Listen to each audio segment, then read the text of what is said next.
If you would, turn with me to Joshua. Joshua, the 7th chapter. We'll be reading verses 2 through 5.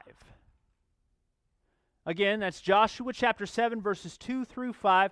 And you may stand in honor of the word of God this morning.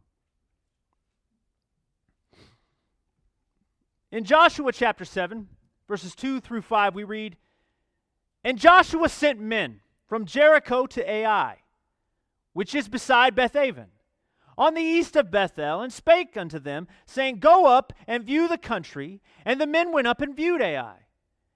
And they returned to Joshua and said unto him, Let not all the people go up, but let about 2,000 or 3,000 men go up and smite Ai, and make not all the people to labor thither, for they are but few. So there went up thither of the people about 3,000 men, and they fled before the men of Ai. The men of Ai smote of them about 36 men, for they chased them from before the gate, even unto Shebarim, and smote them in the going down, wherefore the hearts of the people melted and became as water."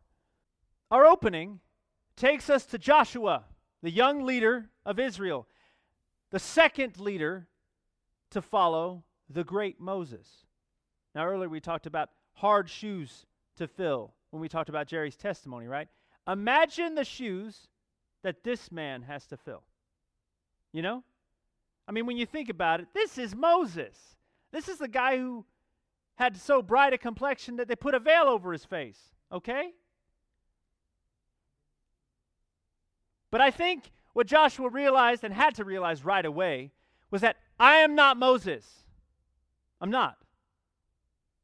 I'm a different person.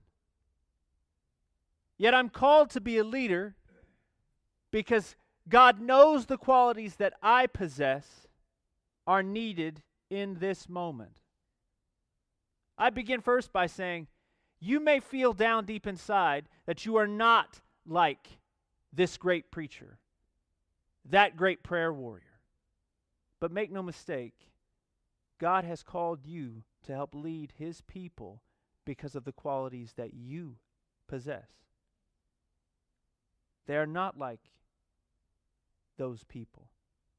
They're personally linked to you. But here is Joshua, having seen a victory at Jericho, but now suffering a demoralizing loss against a much smaller opposing force, that being the people of Ai. I say a much smaller force not just because verse 3 states that the people were few. After all, Jericho, you may not know, it was not a very large city. Historians have revealed that the entire city took up about 7 acres. Now, for a physical reference, the ancient Roman Colosseum, the one in Rome, took up about 6 acres. It wasn't that big a city. Yet the reason why Jericho was so formidable was because it was more of a fortress than a city. Yes, surrounding the entire city was a great wall. Walls that had a terraced system. Some ranging from 12 to 15 feet high and up to 6 foot thick walls. Let's try to break into the Pentagon, right? This is what this was. I found it very, very interesting that the Roman Colosseum and Jericho were so similar in size, and yet the Colosseum itself is what? Big old bowl, right? This big surrounding decorated wall. It was certainly a fortress designed to repel any form of siege. Because of this, it was considered one of the crown jewels of Canaan. It was like, man, what a defensible city. The king must be really, really resting it easy, right? At least that's what they thought. However, the Lord promised Joshua victory over Jericho. He did.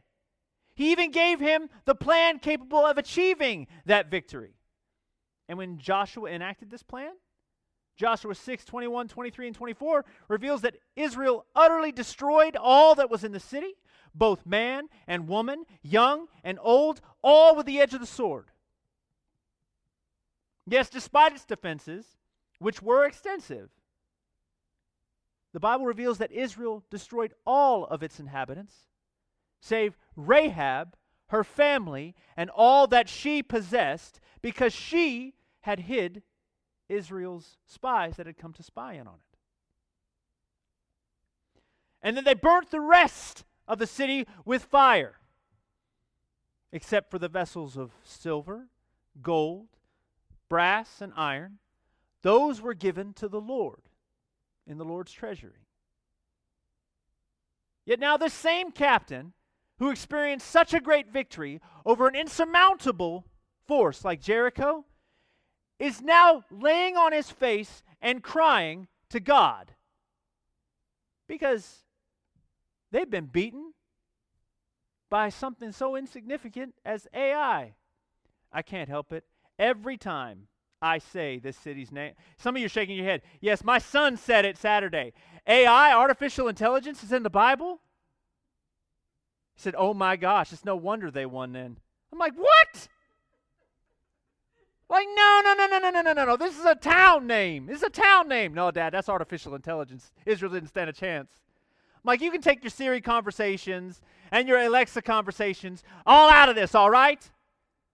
We're talking about a group of people, a small, insignificant group of people that still beat back Israel. And 36 people died. Now, although this number would be considered by most military generals a small loss, what was ultimately the result of this was a real reality of disaster. Think about it. Because if Israel could lose a battle, then the reality could set in, they could lose the promised land. They were supposed to be victorious. They had just come from victory. And yet, they lost 36 Israelite soldiers fleeing with their tail between their legs from the Canaanites. Where were the hornets? Where were the pillars of fire? Where was God? Where was He? So realizing all of this, the Bible states that Joshua cried out to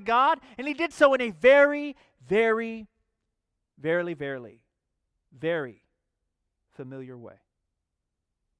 Joshua 7:6-9 says, Then Joshua tore his clothes, fell to the earth on his face before the ark of the Lord until the evening, both he and the elders of Israel. And they put dust on their heads. And Joshua said, Alas, O Lord God, why did you ever bring this people over Jordan? Only to deliver us to the Amorites? Only to have us all killed? If only we had been willing to dwell beyond Jordan when we first had our victories, never come over to this side. Oh Lord, what can I say since Israel has turned their backs before their enemies, run like cowards with their tails between their legs, being chased? For the Canaanites and all the inhabitants of the land will surely hear of this loss. They will surround and cut us off and cut our name off from the earth. And what will you do for your great name? Now, typically, when I quote something from the Bible, I use the King James. I do that because that's what I read. And I like reading the King James because it separates itself from anything else that I read. But this morning, I chose this passage from the New American Standard Bible, the 95, because this makes it sound so much more familiar. Yes, this makes it sound like something we would say. God, why am I here?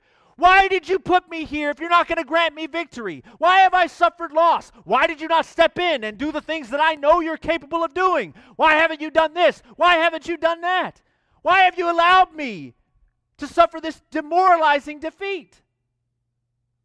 If I was going to be in this moment of defeat, it would have been better that I'd never come here at all. Here it sounds like something that we would do.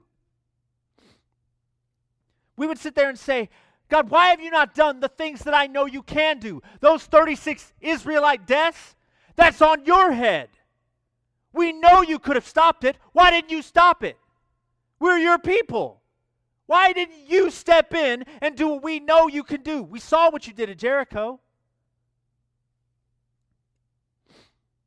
This brings me to a very important question.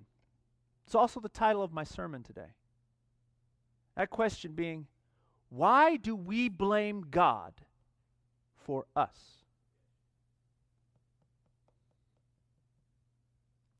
Far too often, this is exactly the approach that we take when it comes to tragedies or hardships that we hear of in the world, and even more so when they hits us in our own life. When tragedy strikes us, we immediately cry out, why didn't you step in and do this? We know you're powerful enough to do it, so why didn't you do it? We blame God very politely for not exercising His power and authority to do something in this situation. We do this when we say things like, if God was so powerful, then why does He allow such bad things to happen? Huh? If God is so good, then why is there such depravity in the world? Huh? And if God is so merciful, then why would He send anyone, and I repeat anyone, to hell, to the lake of fire, or to whatever you want to call it? Why would He do that if He's so loving? Ever heard these questions before? These questions are the defense of people blaming God for themselves. Now, some of you got raised eyebrows. You're like, what? No, they're blaming God because those who have power are responsible to use that power for the good of the people. Yes, those who have power. But we talked about it just a couple weeks ago, right? Remember? Everyone raise your hand. Ha! I got power too. And guess what? You illustrated power because you raised your hand. You have power as well. Do you not have to have the responsibility for that power in and of yourself? Are you free of that responsibility? Oh, it's all God's fault. It's God's fault. Because He has the ability to turn us into mindless drones who do nothing but good things. Really? That's what you want to be? God doesn't want you to be a mindless drone. More importantly, if He turned us into mindless drones who only did good things, then our defensible case would be even more terrible than Job's. What are you talking about? Satan brought to God, Job doesn't really love you. Why? Because all you've done is bless his life. He's never experienced any tragedy. He's never had anything bad happen to him. He only loves you because of all the blessings. Now, that's Job's case. That was the argument that the prosecutor brought to God. Satan. Our argument would be this. You know Colin doesn't love you because he's a mindless drone who only does good things. You haven't given him the ability to do something bad. He's a robot. He's AI. There you go. That's your AI. And God would go, no, I know He loves me. No, He doesn't, because He's not given the ability to do something wrong. How can someone actually love you if they don't have the choice to do something that is against you? It is that choice that defines our love. Yes, our case would be far, far worse than even Job's case that Satan brought to God. And if you think for 1 second that Satan had this conversation with God about Job, and the same Satan who's in Revelation accusing the brethren day and night and day and night isn't bringing up cases against you and me all the time. So God said, I will nip that in the bud right now. Ever wonder why Job and its chronological date is considered to be just as old as the Torah written by Moses? Because they had this conversation a long, long time ago, and God realized, I can't just protect my treasure without Satan saying that the love they have for me is fake. I also cannot remove my precious treasure's ability to make a choice without Satan also saying the love they have for you is fake. Therefore, I'm going to have to step back and allow this that I love the most to make the choice to love me back. Ever heard the phrase, if you love something, let it go, and if it returns to you, hold it forever, for it was yours? And if it doesn't return to you, it was never yours to begin with. This is what God has done with us. But yet we don't blame us, we blame God. It's God's fault. God could step in, throw thunderbolts, and shake the earth, and everybody falls. Oh, yes, oh, yes, oh, yes. Is that love or is that fear? That's fear. I had a conversation with my son one time, and I said, you know what, I love you. I do love you more than you realize. Regrettably, more than he realizes because I don't show it the way I need to. But I tell you what, if you don't respect me, I can put the fear of the Father in you for me. That's what I said. And then as I walked away, I realized, gosh, I don't want that. It ate at me all day. And I finally came back to him and said, I don't want that. I'm going to love you. And I want you to choose to love me. It was almost like that's what it's supposed to be. Ultimately, we blame God, but God isn't to blame for the way things are on this earth. We are. We are. Case in point. Before Israel ever entered the wall-less, probably dumbfounded, and therefore certainly defenseless city of Jericho. I mean, think about it. If your walls, your protection, falls down around you, you're like, what? We weren't expecting to have to actually fight a battle. I didn't even bring my sword. Joshua shouted before all the people, saying, this city shall be accursed, even it and all that therein is, to the Lord. Only Rahab and all of her house shall live, for she hid the spies. So keep yourselves from the accursed things within it, lest ye make yourselves also to be accursed, and make the camp of Israel cursed and troubled also. This was the declaration. He also declared that all the silver, the gold, the vessels of brass, and the vessels of iron were consecrated to the Lord and should be put into his treasury. That's what he said. As one of the most formidable cities in Canaan. Yes, it was a crown jewel in Canaan. Jericho was. That's probably why it was attacked first. If you're going to attack something, attack the strongest thing first. You know? All the rest of that stuff doesn't even matter then at that point because you have such... Oh, man, the momentum is with us. Big Mo, right? You sports fans know who Big Mo is, don't you? Momentum in a sport. Oh, my gosh. Some of you husbands need to talk to your wives because they're looking like, who's Mo? And who you been hanging out with? Momentum. Obviously, if they were to attack Jericho and Jericho were to fall, they'd be on cloud 9 about it, right? They'd have Big Mo with them. So he said, all of this, all of these valuables that you would consider spoils, they all go to the Lord.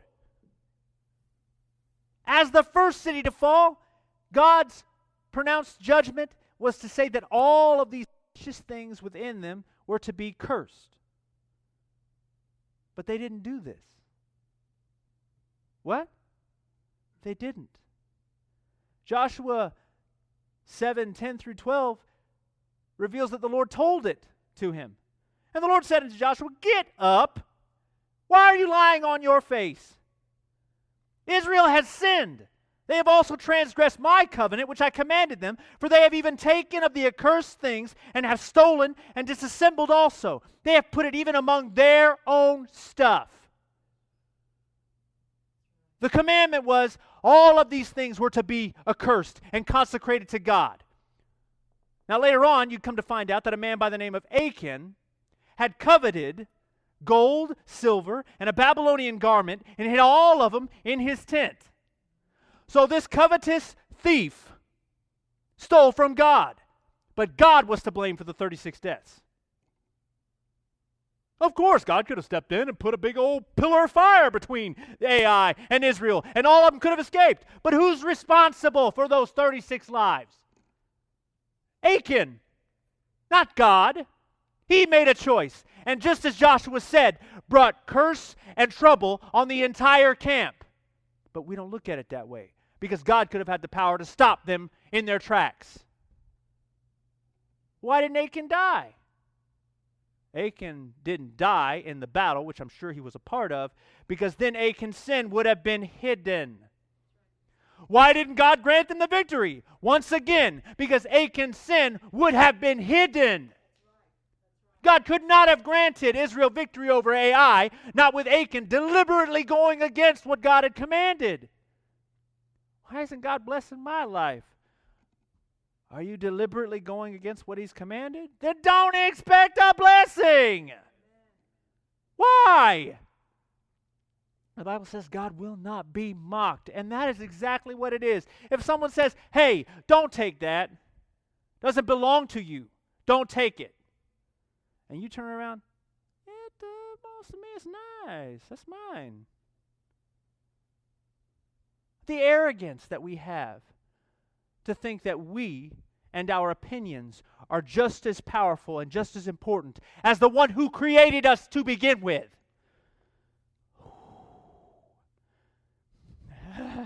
I heard one time, God allowed parents to go through the teenage years with their children so that they can know what God feels like.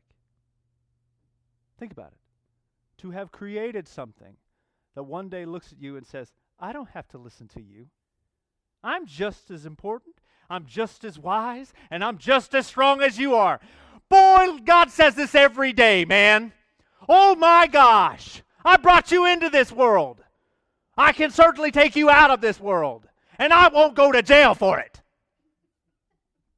Y'all are laughing, but it's true, okay? Any of you ever been a parent in here? Well, it is a parent, our kids don't listen to us. And God did that so that we'd understand how He feels all the time. He says there is sin in Israel, so I cannot bless it. I cannot grant you victory if it is there. But I tell you what, sanctify yourselves, remove the accursed thing, and I will bless you. Now, at first it may sound paradoxical, okay? That Joshua would say, everything that Israel might find precious and of value, it's all cursed if you touch it, but we're going to give it all to God. Huh. That sounds convenient. Everything that's of value goes to the temple, huh? Uh-huh. I see what you're doing there. I mean, it might, right? But what you don't understand is it only sounds paradoxical if you take this entire statement out of the context of the event. As I said earlier, who granted Israel the victory? Well, some of y'all heard me. God granted Israel the victory. They had absolutely no shot. How do we know that? Because the lawless people of Ai, both Siri and Alexa, pushed them out. They had no shot at beating Jericho. It was God's plan that gave them the victory. More importantly, and I learned this just recently, the Jerichoians, that's not a word, but I'm using it, the Jerichoians for 7 days saw what? Do any of y'all know the battle plan? If you haven't, you'll have to look it up. It's in Joshua chapter 6. I'm not going to do it today because there are so many things I got to say, and it's already 12:04. Okay? That was the Micro Machine Man talking. Anyway, for 7 days, what did the Jerichoians saw or see? Yes, absolute goofiness. But what they saw was 7 priests holding the Ark of the Testimony and Covenant, which contained the mercy seat, okay? The mercy seat.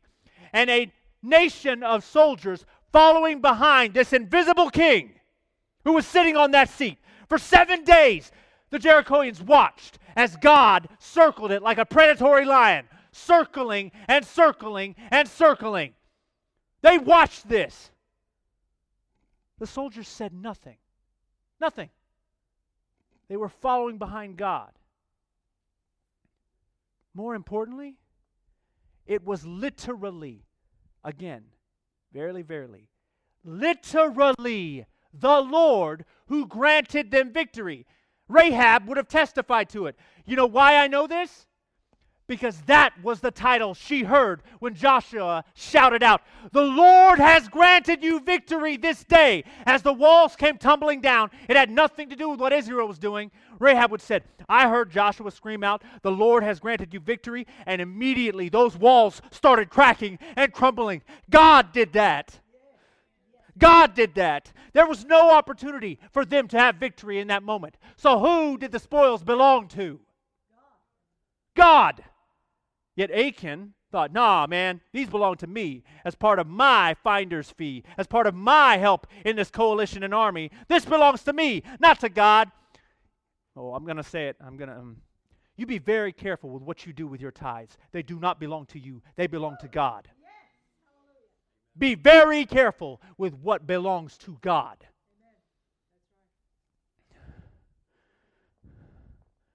But more important than even your money, you know what else belongs to God? Jesus pointed it out when he was talking to the scribes and the Pharisees, when they were talking about the thing we love the most. "Rabbi, is it lawful for us to pay money unto the government?" Is it? I hate taxes. Please tell us it is not, so we can secretly tell the Romans about it and they can have you court-martialed and killed. Please tell us.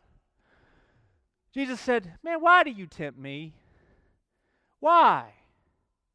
Bring me a penny." They bring him the money. Whose image and superscription's on this penny? Why, Caesar. Who is Caesar? Well, he's the leader of the Roman government. Oh, okay. Then render unto Caesar that belongs to Caesar. And that's where the passage stops. Right? No, because Christ didn't care about the money.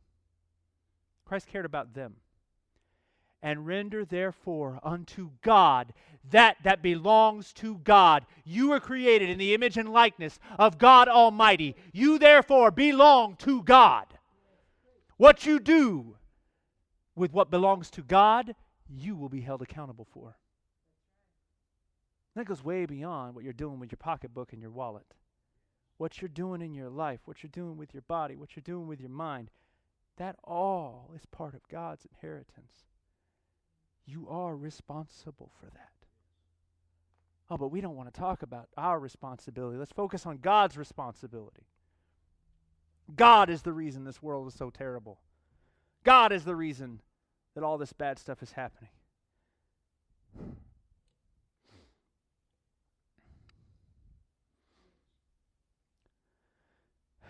God granted Israel victory at Jericho.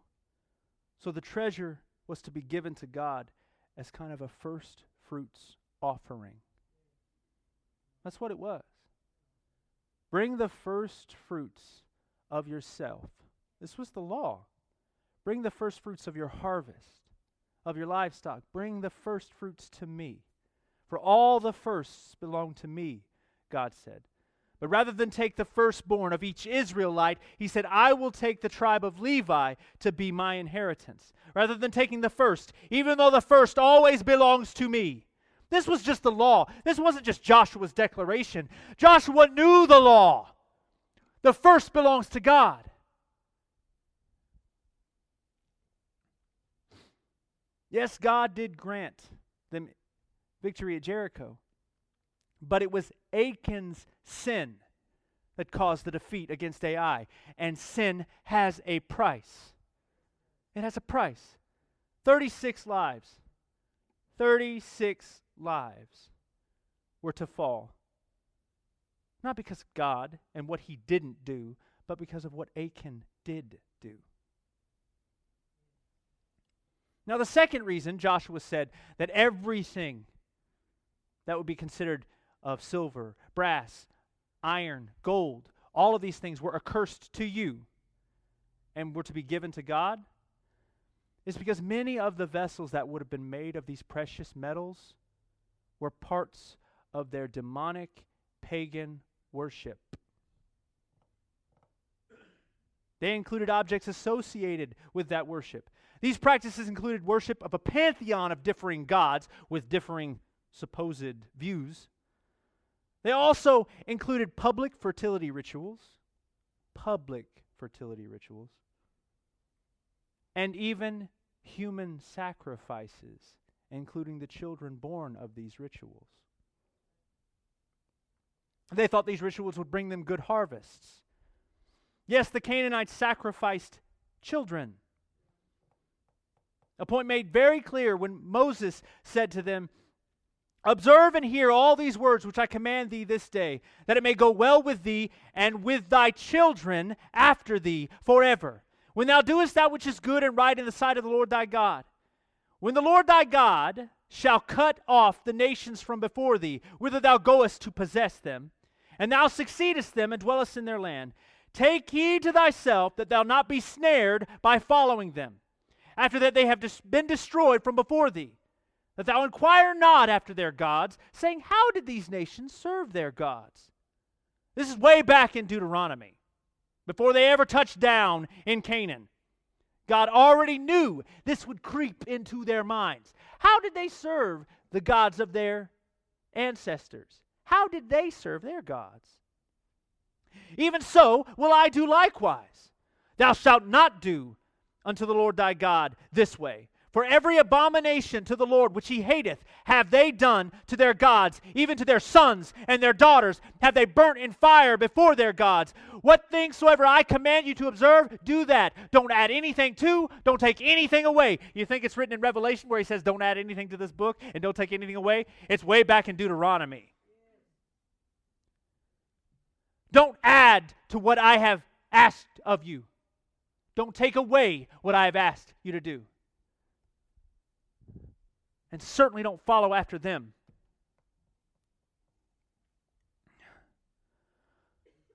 To have these Israelites taking these vessels into their homes as spoils of war would be tantamount to of inviting those worship practices into their homes. Again, think about the arrogance of people. I can take this golden idol into my house. It's made of gold. I might need to sell it. We think we're smarter and more powerful than the devil. How arrogant can we be?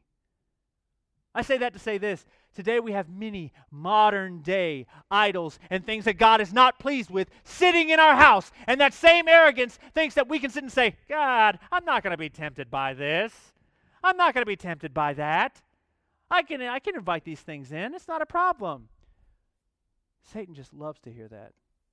Hey, can I come in? How you doing? There isn't anybody more silver-tongued in creation than Satan. God knew the vessels were dedicated to things, which is why he had such a hard time when a king was using the vessels dedicated to the temple at his party. When the finger wrote upon the wall, "You have been measured and found wanting. Your kingdom is at an end." Why? Because these things were dedicated to me, and you decided to use them for some other purpose other than what I created them for. Open your ears, people. You were created for a purpose. And when you are manipulating and mutilating and destroying that purpose, there's a problem. God has a problem with it. And it is your responsibility, not God's. We want to be free of responsibility. We want to be kids forever. That is why he told them to avoid it entirely. Many years later, Jeremiah revealed that God was going to bring judgment upon Judah for the exact same reasons he brought judgment upon Canaan. In Jeremiah 19, he said, "Hear ye the word of the Lord, O kings of Judah and inhabitants of Jerusalem. Thus saith the Lord of hosts, the God of Israel, Behold, I will bring evil upon this place, which whosoever heareth of it, his ears shall tingle." These were the people of God. They weren't exempt from the judgment of God. Their ears shall tingle because they have forsaken me and have estranged this place. They have burnt incense in it unto other gods, whom neither they nor their fathers have known, nor the kings of Judah, and have filled this place with the blood of innocents. They have built also high places to Baal, to burn their sons in fire. I wonder how these people worshiped their gods. These were the children of God, yet they're capable of the same depravity that the Canaanites were. This is something else that God already knew. He had Moses tell them in the very beginning, when I go before you to give you the land of Canaan, do not think within yourselves that it is because of your righteousness that I do this. It is because of the wickedness of the people who already live there that judgment has come upon them. Do not say, oh, because I'm such a great person, God did this for me. No, no, no, no, no, no, no. I did it because way, way back in the days of Abraham, they saw me moving. Way, way, way back in the days of Abraham, the king of Sodom realized, I have sworn an oath to God that I will take nothing from you and take nothing from that one because I don't want it to be said that any of you may be blessed. God is the one who's made me blessed. Who do you think walked over Canaan before they ever stepped foot on it? God was there with Abraham. They had plenty of time to take note of the way to live. They ignored it. We live in a time today that people have had plenty of time to take note of the way they are supposed to live, and they are still ignoring it. They're still ignoring it. Moses looked at the children of Israel and said, do not think it is because of your righteousness, for I stand witness to bear before you this day that you are a stiff-necked people. He's not talking about sinners, he's talking about the church. The children of God are what? A stiff-necked people. That's what he said, Deuteronomy 9. Way back at the beginning of the law. You're a stiff-necked person. You're rebellious. A stiff-necked people. The reason God sent his declared son, and I've started saying it this way. I know a lot of people refer to Jesus as the Son of God, and that is correct. I say declared son, because that's what the Bible tells us he is. Make no mistake, Jesus is God. What we do in offense of what he did on the cross is offending God. But God declared him as his son. He said, this is my son. God openly declared who he was. When God sent his son Jesus to us, the reason God gave us him that is the way of truth and life, is because we are just as stiff-necked as they are. We were a people revealed in the words of Paul when he, writing to the Ephesians, said, and you hath he quickened, who were dead in trespasses and sin, where in times past you walked according to the course of this world, according to the prince of the power of the air, the spirit that now worketh in the children of disobedience, among whom also we had our conversations in time past, in the lusts of our flesh, fulfilling the desires of our hearts and minds, and were by nature the children of wrath. We are by nature children of wrath. God sent his son because he knew that our nature would be contrary to him. We would need someone to show us the way to live. We can't find it ourselves. We will continue to be just as depraved, just as lost, just as wicked and stiff-necked as they were back in Deuteronomy.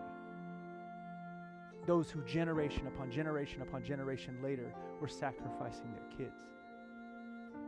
We're doing the same thing. Sacrificing to all kinds of ideology and doctrines and all kinds of words that make them question who they are, what gender they are. We're just sitting idly by and watching it. We are the reason the world is in the shape that it's in. It is not God's righteousness that has caused this world to be this way. It's our unrighteousness.